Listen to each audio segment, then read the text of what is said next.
Bah welcome Manu, merci beaucoup pour l'interview qu'on réserve aujourd'hui à tout le monde au travers de cette vidéo. Tu vois, ça va durer à Merci peu près Enzo. 30 minutes.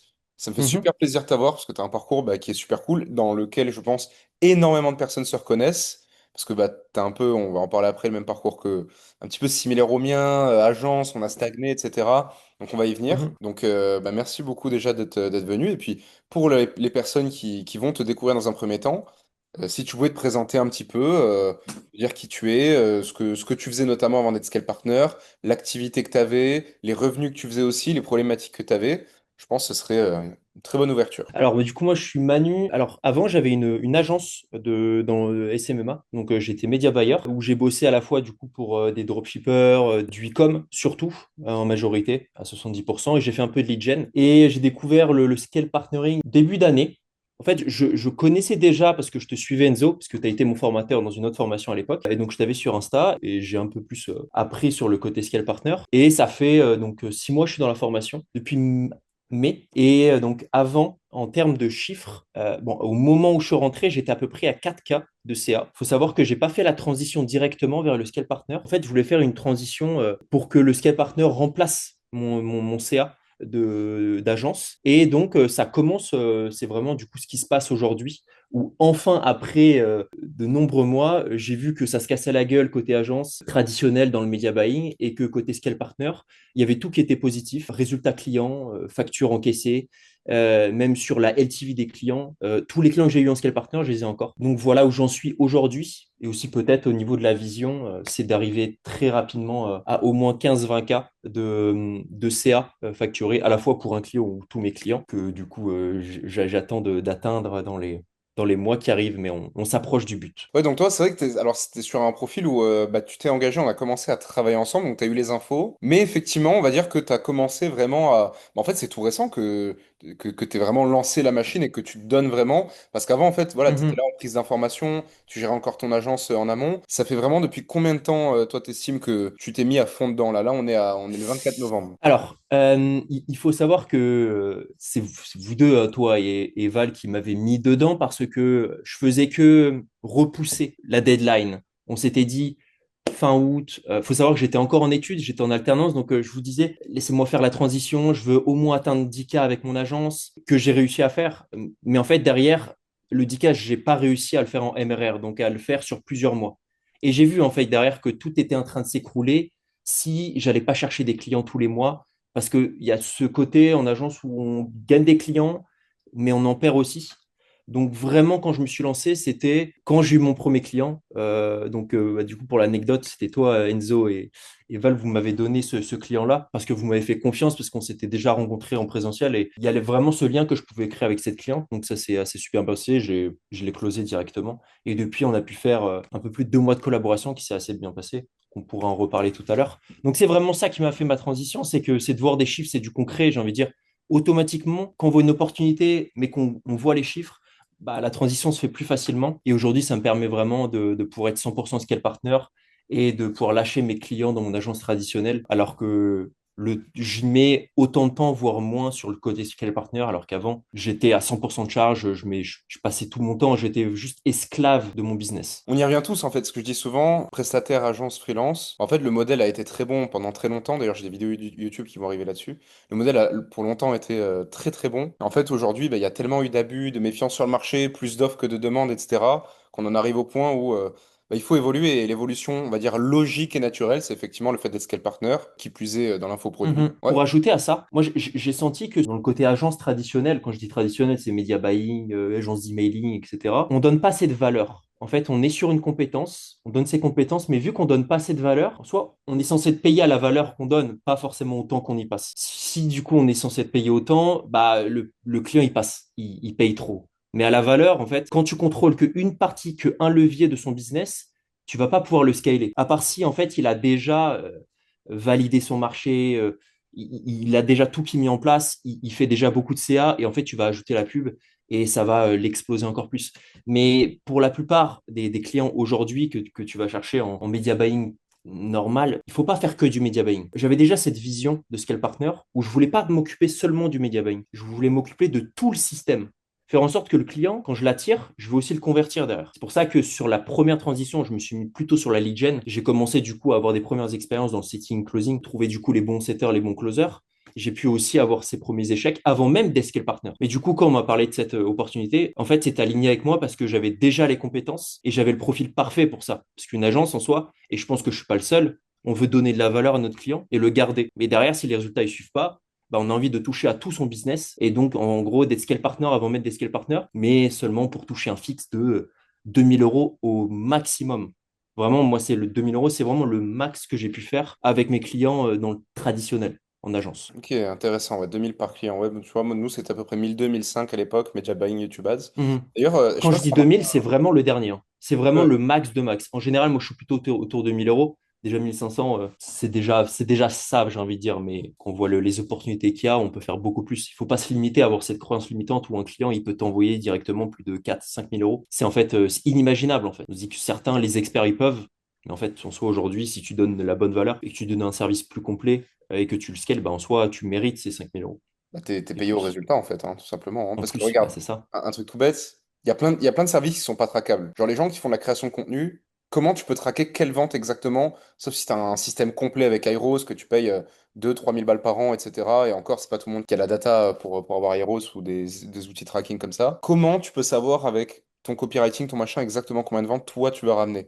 Il y a un truc tout bête. Aujourd'hui, c'est comme le salariat. J'en ai parlé dans une vidéo que j'ai créée il y a quelques jours. L'employeur, s'il t'emploie, c'est parce qu'il a la certitude que tu vas ramener au moins x3 du salaire qu'il te paye dans sa boîte. C'est pareil avec le client. Dans tous les cas, dans la prestation de service, tu es obligé d'apporter du résultat. Quand tu es scale partner, quand tu n'es pas scale partner.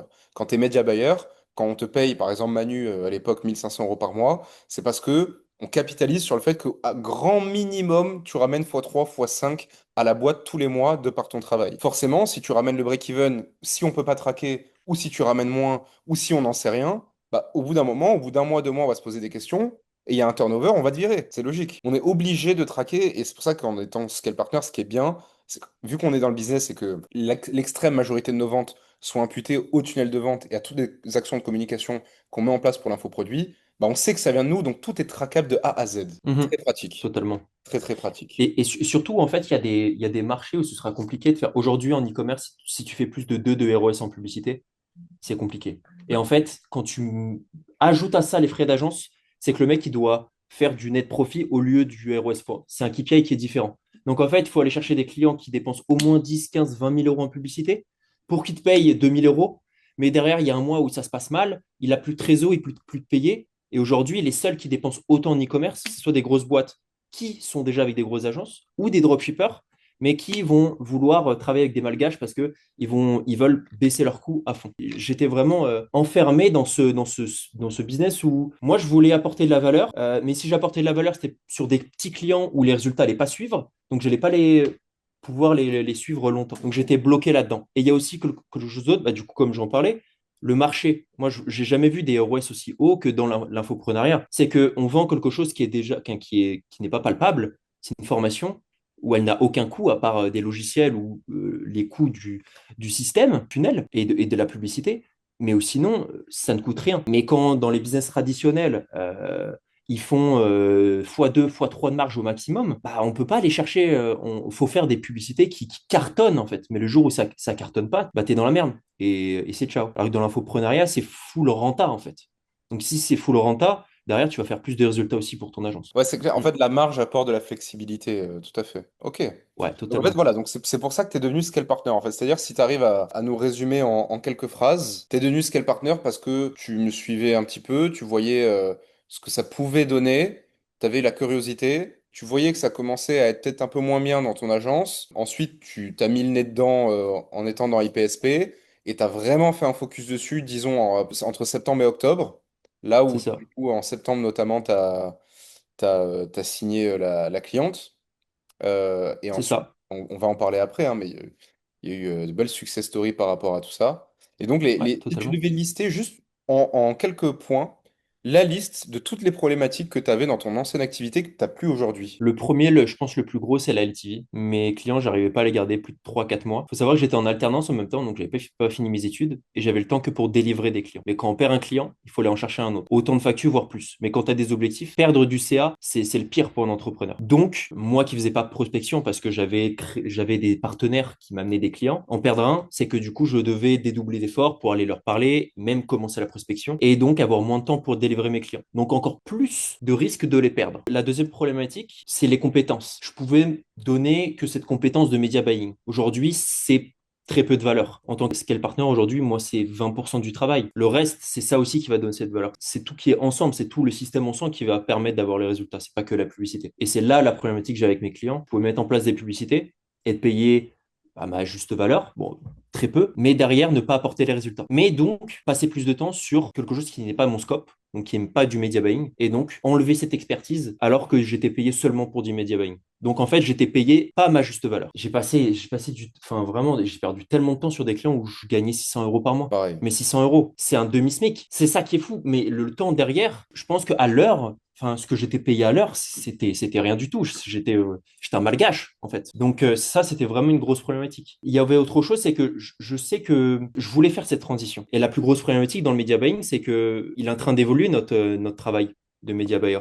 C'est en train d'être automatisé. On voit que Meta il utilise de plus en plus l'IA, il y a des SaaS qui peuvent intégrer des créas en 5 minutes plus rapidement que toi. Tout le monde parle de la créa, mais moi, j'ai pas de compétences là-dedans. Je voulais trouver du coup une autre expertise, aller autre part, garder ce côté media buying, mais trouver d'autres expertises que j'ai un petit peu touchées ou pas encore pour donner plus de valeur. Et enfin, je pense que la dernière chose, pour supporter sur ce que je viens de dire, j'avais pas l'impression de donner de la valeur à mes clients quand je faisais du media buying parce que je cliquais sur des boutons, je lançais des créatives. Mais moi, je voulais vraiment leur apporter du business, qui me disent, grâce à toi, j'ai fait tant de chiffre d'affaires. Et de savoir quand je me lève le matin qu'il y a des personnes qui gagnent plus et qui peuvent du coup atteindre leurs objectifs, changer leur vie, s'expatrier, recruter, atteindre leurs objectifs grâce du coup à mon système que j'ai pu implémenter. C'était ma vision que j'avais sur le long terme. En fait, depuis toujours, j'avais une vision de scale partner. J'étais pas au bon endroit encore. J'avais pas trouvé le bon business model. Ok, nice. Bah, très complet comme réponse. Je rebondis rapidement sur ce que tu as dit. Il y a un moment où tu as dit il fallait que j'explore d'autres compétences. Je sais que pour beaucoup, alors toi évidemment non, et les plus de 50 autres personnes dans IPSP non plus, mais pour beaucoup c'est un frein psychologique parce que les gens s'imaginent une montagne à l'idée de développer d'autres skills qui sont peut-être un petit peu plus 360 pour scaler un infopreneur. Comment toi tu l'as appréhendé cette partie-là? Est-ce que tu as trouvé ça difficile, long, insurmontable? Parce qu'à la base, comme tu as dit, toi, tu es juste média buyer. À la base, tu es très bon là-dedans. Mais c'est vrai qu'il y a tout ce qui englobe ensuite tous les autres aspects pour scaler un infopreneur. Comment t'as pris ça de ton côté? Bah, déjà, du coup, toutes ces informations, elles sont dans IPSP, c'est ça qui était bien. Et c'est pour ça que moi, c'était le levier numéro un pour prendre l'accompagnement, pour prendre le mentoring. C'était d'apprendre des nouveaux skills. Et en fait, un skills, on le voit comme une expertise, on voit quelque chose qui est fondé, qui est tout ce qu'il nous faut, c'est une information. En fait, moi, je savais pas qu'il fallait faire des systèmes, par exemple, de webinaire call pour aller vendre du high ticket et pouvoir vendre en masse. Ça, je l'avais pas, cette information. Mais depuis que je l'ai, ça me permet de chiffrer maintenant avec mes clients. Moi, ce que je recherchais, c'est cette info. Aujourd'hui, je pense qu'on a besoin de l'information et que vu qu'on est habile, on est agile, quelqu'un en agence, il a déjà touché à beaucoup, à de l'automatisation, à du make, à du media buying, il a touché un peu à tout. L'emailing, on sait, parce que du coup, on est curieux. Ce profil-là de freelance prestataire, on a cette peur d'être trop expertisé dans une compétence. Donc, on a déjà touché un petit peu. Moi, j'avais déjà, comme je te l'ai dit, touché un petit peu au setting closing, à faire un peu de recrutement. Mais du coup, là, j'ai pu vraiment avoir les bonnes informations et implémenter directement. C'est-à-dire, ça m'a pas valu des heures et des heures de travail. Je l'ai implémenté, je l'ai testé, ça a marché et je l'ai encore dupliqué ensuite sur mes autres clients, tout simplement. Donc, ça a été assez rapide à mettre en place. J'espère que ça rassurera certaines personnes parce que c'est un peu l'objection majoritaire. Les personnes qui ont un peu peur de la montagne de travail ou quoi que ça peut représenter, d'apprentissage ou autre. Donc, ok, bah, merci pour ton feedback par rapport à ça. Ah, pas- Maintenant, on va rentrer dans le vif du sujet. Beaucoup de personnes attendront ce moment fatidique. Combien as-tu de clients? Tu es libre de nous dire ou non les niches ou alors les secteurs globaux, c'est comme tu veux. Et globalement, bah, comment ça se passe, la relation avec tes clients en ce moment? Est-ce que dans les rendez-vous, tu trouves que ça a été plutôt simple, difficile à closer? Est-ce que tu vois un fossé aussi entre le closing lorsque tu étais prestataire, qui était peut-être plus difficile et plus contraignant, que le closing aujourd'hui en Mhm. tant que scale partner? Voilà, n'hésite pas à nous dire un petit peu Ok. Alors, du coup, comme tu l'as dit, je me suis lancé vraiment en septembre. Mais en 2 mois, j'ai envie de dire, il s'est passé tellement de choses. Je suis parti de 0 client maintenant à 2. Il y a un côté où j'ai 2 clients. Alors, et je te dirai les chiffres juste après. Mais c'est que, déjà, pour te dire là-dessus, c'est que je suis plus content d'avoir ces 2 clients qu'en avoir eu plus de 40 en 2 ans. C'est ce que j'ai eu. J'ai eu à peu près au moins 30 à 40 clients dans les 2 ans et demi précédents, que j'ai tous perdus parce que je ne les ai plus aujourd'hui. Mais je sais que je pourrais les garder plus longtemps. Et c'est ce qu'un client m'a dit, c'est qu'il sent que j'ai plus de compétences que lui et c'est pour ça qu'il m'a choisi. Aujourd'hui, donc avec ces 2 clients, ça se passe très bien. J'en ai un en lancement et un autre que du coup, on est en collaboration depuis 2 mois. La première, là où du coup, j'ai vraiment des chiffres à montrer, c'est dans le coaching pour femmes, pour les femmes en reconversion ou même encore sur des professionnels qui veulent apprendre de nouvelles compétences. On est sur un funnel qui est du webinaire call. Donc, on fait des ads sur Meta pour amener vers une conférence en ligne. Et ensuite, du coup, il y a du closing sur du high ticket. Stratégie Red B. Stratégie Red B, c'est vrai. Ça, je ne connaissais pas avant. Je pensais que les webinaires, c'était seulement sur du webinaire avec une offre à la fin. Et dès que je pensais que j'avais que la VSL, qu'il y avait que la VSL qui était disponible pour du high ticket. Mais en fait, du coup, cette stratégie marche aussi bien. J'ai envie de dire, le webinaire call, c'est plutôt bien. Et donc, au niveau des chiffres, là, ça fait 2 mois, on a pu faire 3 webinaires. On a pu dépenser à peu près 4 000 euros. Comme je te l'ai dit tout à l'heure, les ROAS sont vraiment assez intéressants. Donc, on a un ROS un peu plus de 10. Donc, on a 48 000 euros voilà, de contractés. Enfin, déjà, j'ai jamais fait autant de CA pour un client. Enfin, sur ce que je peux voir, ce que je peux traquer, c'est incroyable en si peu de temps. Mais derrière, ce qui est le plus intéressant, c'est les frais d'agence. Nous, notre résultat pour nous, Ta commission, alors. si on enlève les charges, enfin, il y a seulement 4 000 euros en soi de publicité. Si on enlève tout, il faut savoir qu'elle paye encore la TVA, mais pour un temps, j'ai envie de dire, parce que bientôt, grâce à un des contacts qu'il y a dans IPSP, on va pouvoir la passer en Calliope et donc enlever la TVA en statut de formatrice. Mais aujourd'hui, du coup, en frais seulement agence, on est autour des 10 000 euros. Ok. Donc 10 000 47 euros, 000, 47 000 générés pour la cliente en 3 webis, ce qui représente en gros c'est 3 ça, semaines en gros, hein, pour polariser, 3 semaines de travail, trois webis en gros, 48 000 euros contractés et c'est 10 000 ça. pour toi de revenus avec une seule cliente, quoi. Dingue. Totalement. Il faut savoir que faire 10 000 euros dans mon ancienne activité, c'était 5 clients, 6, 7, voire 8, voire 10 clients en fait. Même, je dirais beaucoup plus. Parce que moi, mes frais d'agence minimum, c'était 800 euros. Donc 800 euros, tu fais le calcul, il en faut au moins 12. Donc c'est énorme. Avoir 12 clients à gérer. Enfin, on se dit, c'est pas possible. Et là, faire 10 000 euros avec une cliente en 2 mois, c'est juste, c'est incroyable. Et au-delà des résultats qu'il y a, c'est une cliente qui est satisfaite. C'est une cliente qui a besoin de nous. On est indispensable. On lui donne de la valeur. On a implémenté un système qu'elle ne pourrait pas mettre en place. Et on sait que tant qu'elle aura une vision long terme où elle voudra faire du CA et scaler d'autant plus, nous, on est bien parce qu'on est sur un marché qui est un bon marché et on arrive à closer, on a des bons résultats. Donc là-dessus, c'est à la fois là, sur le papier, c'est incroyable, mais derrière, au niveau de ma santé mentale, je suis beaucoup mieux en fait. Je me sens beaucoup mieux. J'ai plus cette peur en fait que tout va s'effondrer, que je vais perdre un client, que les résultats vont pas aller. Je ressens vraiment ce côté où je donne de la valeur à la cliente et qu'elle en est reconnaissante. En fait, derrière, je me dis, du coup, pour arriver à mes objectifs, j'aurais pas besoin de 20 clients. Là, je vais avoir besoin de 4 clients, 5 clients au max. Et ensuite, je les scale. Pour moi déjà, enfin, vu comment c'est parti du moins, hein, vu comment c'est parti, en sachant que t'es qu'à ton deuxième mois entre guillemets avec cette cliente, donc ton potentiel de rémunération il est encore loin d'être au maximum. D'autant plus qu'effectivement tu vas faire sauter la TVA, donc tu vas gratter 20%, etc. Ça va être génial. Selon moi, là, vu ton rythme actuel, 3 clients, t'as ton objectif. Et j'ai envie de dire, ça, c'est un objectif d'une agence, enfin de mon ancienne agence. C'était ce que je voulais atteindre. Mais aujourd'hui, en soi, un scale partner, est-ce que ces objectifs, c'est 10K? Le 10K symbolique ou 20K? Est-ce que ce serait pas plus en soi? Et c'est là où c'est une vision différente. C'est que j'ai atteint 10K avec mon agence à l'époque, que j'ai pas pu garder sur le long terme, parce que en soi, il y a le CA et il y a le MRR en fait. Il y a le revenu mensuel que tu arrives à générer.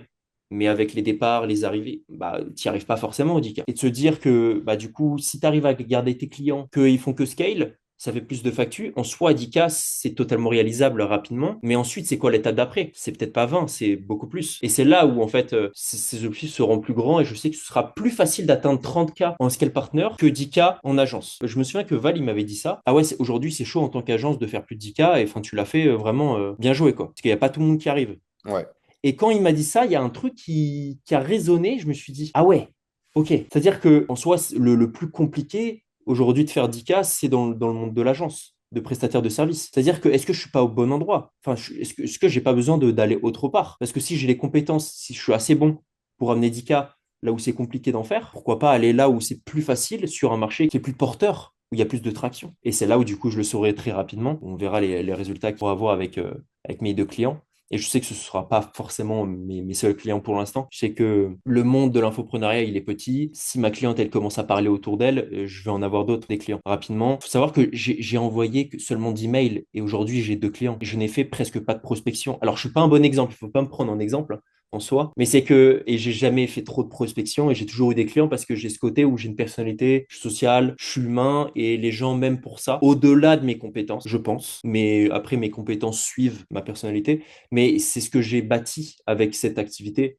C'est ce côté social. J'ai ce côté où j'arrive à closer quelqu'un si je suis en face. Et donc, dans le scale partner, j'ai 100% de taux de closing. Quand j'étais prestataire de service, je n'arrivais pas à faire autant parce que le business model est en fait on a une offre plus irrésistible, vu qu'on est payé au résultat. Et c'est ça qui est intéressant, c'est que si le client a du potentiel, bah, tu voudras bosser avec lui aussi, ce sera possible de signer. Et jusqu'à maintenant, j'ai pas eu de refus et je n'ai que des clients potentiels. Et en fait, c'est moi qui choisis mes clients. Parce que mettre en place un système, bah, il y a quand même, il faut mettre en place. Je ne veux pas vouloir perdre du temps à mettre en place un système là où il n'y a pas de potentiel. Donc là, c'est vraiment moi qui choisis mes clients. Parce que dans tout le cas, c'est pas grave si j'ai pas ce client-là, je pourrais passer plus de temps pour scaler mes autres. En gros, tu as ton ratio, deux rendez-vous prospects, deux clients, deux closes, quoi. Totalement. Quelle stat incroyable. Très Quelle insolent. stat.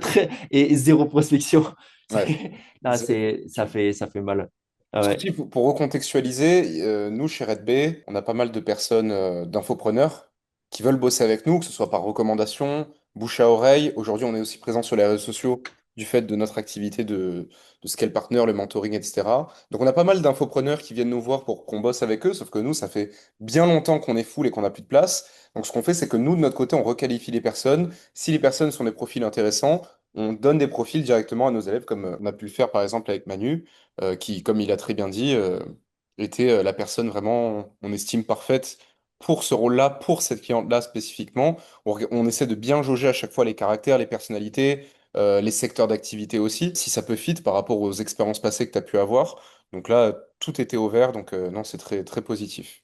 Donc là, voilà, deux Mhm. clients, une lancée, une qui a fait 48K, une pour qui tu as 10 000 euros de facture pour toi dans ta poche, un autre client que tu as signé il n'y a pas longtemps qui est en lancement et du coup, affaire à suivre pour les semaines, les mois à venir.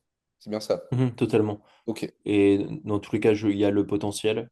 C'est un marché qui est concurrentiel, mais il a son attractif caractère, il a une bonne offre. Et c'est quelqu'un qui a une bonne vision et qui est très coachable. Et comme tu nous l'as appris, toi, Enzo, il y a des critères, en fait, de bons et mauvais infopreneurs qu'on peut scaler. Et là, il remplissait les critères. Donc, tu l'as bien, toi, qualifié. Donc, j'ai envie de dire, il était déjà qualifié, préqualifié. Donc, on savait que ça allait bien se passer avec.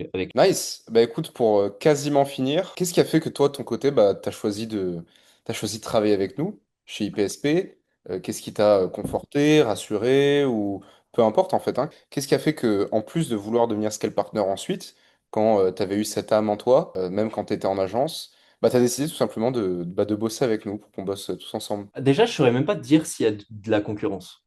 En fait, s'il y a un autre accompagnement pour former des scale partners. Parce qu'on parle de scale partner, tout ce qui est grosse partner, etc., on n'en parlera pas. C'est un autre sujet.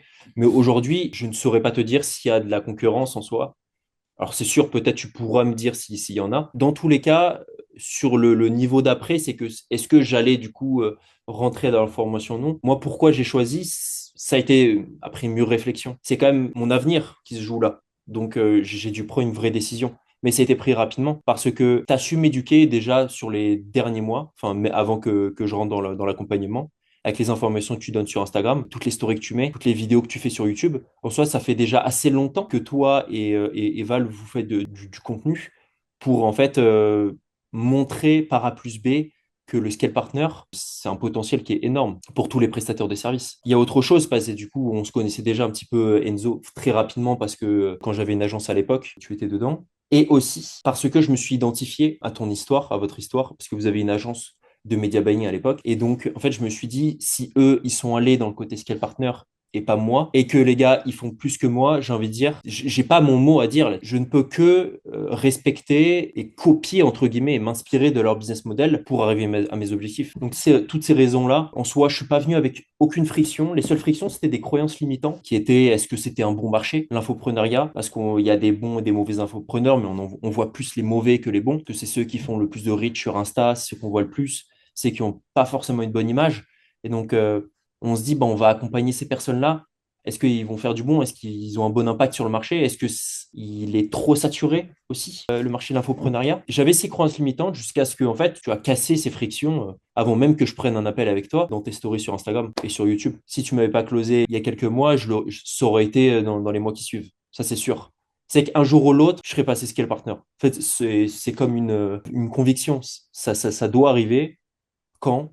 Bah, c'était à ce moment-là. Et aujourd'hui, tu penses quoi un peu du travail qu'on fait ensemble parce que sans trop en dire, sans trop teaser, mais tout ce qu'il y a dans IPSP, est-ce que avant de rejoindre, tu t'attendais à autant, moins? Est-ce que tu t'attendais à plus de technique, moins de technique? À notre actif, on n'a loupé aucun coaching, faut le savoir. Aucun coaching de groupe n'a été loupé depuis qu'on a lancé il y a presque un an. C'était un petit retour aussi Ouais, sur la vie communautaire au sein d'IPSP. Sachant que tu ouais. as été aussi à l'event, on s'est rencontrés à l'event là pour IPSP à la fin août, le 30 août. On a fait l'event ensemble, on a pu tous échanger, on s'est tous rencontrés, c'était génial. Dans un coaching, toi, tu disais, Enzo, enfin, ton client, en fait, tu avais invité un de tes clients pour faire un retour d'expérience. Et c'est ça qui est intéressant, c'est d'avoir le côté client pour savoir qu'est-ce que eux ils attendent d'un scale partner, qu'est-ce qui peut faire que on peut signer avec un infopreneur. Et il disait que ils ont l'impression que toi et Val, vous êtes tout le temps là, tout le temps présent, que vous avez qu'un client. Et je pense que moi, comme les autres personnes qui sont dans l'accompagnement, c'est un peu le même retour qu'on a eu. Enfin, qu'on ressent vraiment la même chose que tes clients. C'est que vous êtes là tout le temps disponible, vous êtes super réactif, vous répondez à tous les messages.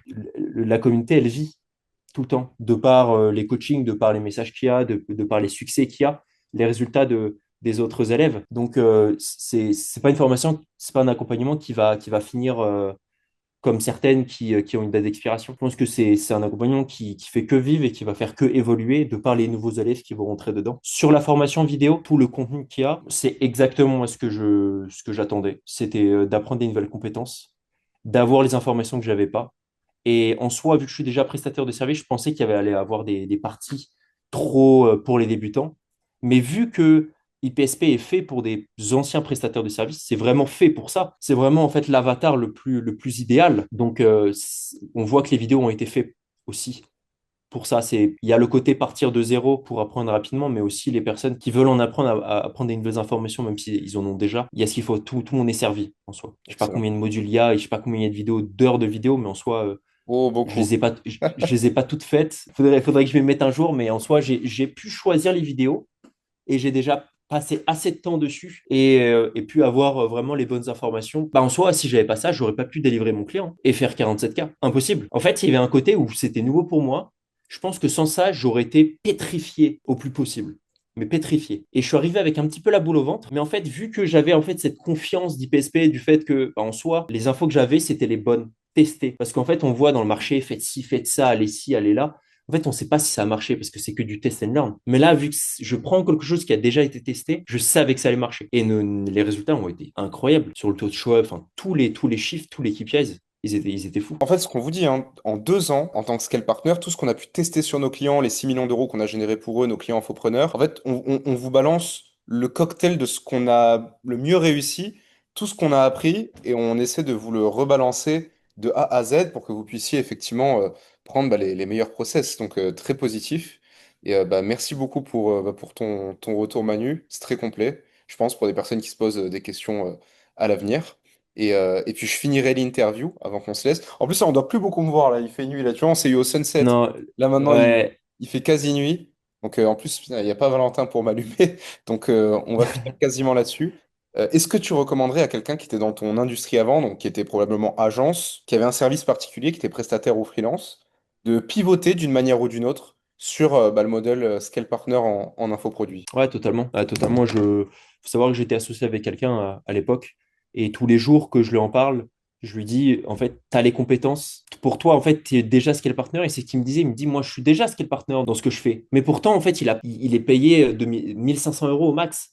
Aujourd'hui, il fait 5000 euros par mois, tout seul dans son agence. mais il a un objectif de 10K qu'il n'a jamais réussi à atteindre. Mais c'est qu'avec les compétences qu'il a, il pourrait faire beaucoup plus. Et donc, c'est ce que je lui ai recommandé, je n'ai fait que lui en parler. Et je pense et c'est quelqu'un qui connaît déjà très bien le marché. Donc, lui, comme n'importe quel autre prestataire de service, on s'est déjà tous formés, donc on connaît ce marché de l'infoprenariat. Même avant d'Escape Partner, j'avais déjà accompagné les infopreneurs. Et je pense que ça doit être le cas pour beaucoup de prestataires de services. Je recommanderais à 100% parce que ce n'est qu'une transformation de son business. Et que ce soit mental, que ce soit sur les chiffres, on peut que être gagnant en fait. Même si ça fait peur de se dire, OK, on est payé que au résultat et qu'on n'est pas assuré de gagner quelque chose. Mais avec les compétences qu'on a, en fait, même des débutants qui partent de zéro arrivent à avoir des résultats rapidement en étant scale partner. Alors pourquoi quelqu'un qui n'est pas déjà prestataire de service ne peut pas juste changer son business model pour être payé au résultat, aller chercher les bons clients et leur apporter de la valeur et gagner derrière et atteindre leur objectif en soi. Pour moi, je le vois comme un peu un no-brainer. Si je me dis avec l'opportunité que c'est, moi je le vois comme vraiment la nouvelle vague en fait aujourd'hui des prestataires de services. Et ça vient au bon moment parce que c'est en train d'évoluer pour ce marché-là. Tout type d'agence, tout type de prestataire. Et dernière chose, je finirai là-dessus. Il faut savoir que je me suis associé avec mon ancien manager dans mon alternance, qui s'appelle Thomas. Mais quand on s'est associé, on n'était pas scale partner encore. Donc j'ai dû le convaincre de l'être. Et je n'ai pas eu forcément besoin de dire plus pour qu'il soit convaincu. C'est que juste en voyant le potentiel qu'il a. Lui, c'est quelqu'un aussi qui veut donner de la valeur, qui veut atteindre ses objectifs, qui veut faire 10, 20, 30, 40, 50 k de CA. Il sait que le modèle d'agence, et tout le monde le dira, ce n'est pas scalable.